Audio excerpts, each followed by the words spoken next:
ఆంధ్రప్రదేశ్ ఉప ముఖ్యమంత్రి తన చిన్న మామయ్య అయిన పవన్ కళ్యాణ్ ను కలిసేందుకు ఐకాన్ స్టార్ అల్లు అర్జున్ విశ్వ ప్రయత్నాలు చేస్తున్నారు. పవన్ ను కలిసేందుకు అనుమతి కావాలంటూ ఆయన వ్యక్తిగత సిబ్బందిని కోరారు. అయితే ఇంకా అనుమతి మాత్రం రాలేదు.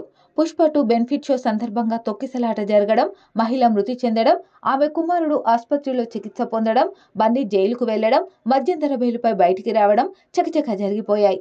విడుదలైన తర్వాత తన విడుదలకు సహకరించినందుకు కృతజ్ఞతలు తెలిపేందుకు బన్నీ మెగాస్టార్ చిరంజీవి ఇంటికి వెళ్లారు. అక్కడ గంట సమయం గడిపి నాగబాబు ఇంటికి వెళ్లారు. పవన్ కళ్యాణ్ ను మాత్రం కలవలేదు. అల్లు అర్జున్ అరెస్ట్ అయిన సమయంలో కార్యక్రమాలన్నీ రద్దు చేసుకుని పవన్ కళ్యాణ్ హైదరాబాద్ వస్తారని అనుకున్నారు, కానీ అలా జరగలేదు. సాయంత్రానికి కోర్టు బెయిల్ మంజూరు చేయడంతో రావాలన్న ఆలోచన పవన్ విరమించుకొని ఉంటారని బన్నీ అభిమానులు భావించారు. అయితే పవన్ కళ్యాణ్ కు పుష్ప 2 ప్రీ రిలీజ్ ఈవెంట్ సందర్భంగా టికెట్ ధరలు పెంచుకునేందుకు అనుమతి ఇచ్చారని బన్నీ కృతజ్ఞతలు తెలిపారు. వ్యక్తిగతంగా కలిసి థ్యాంక్స్ చెప్పాలనుకుంటున్నారు. అందుకే పవన్ సిబ్బందిని అపాయింట్మెంట్ కోరారు అల్లు అర్జున్.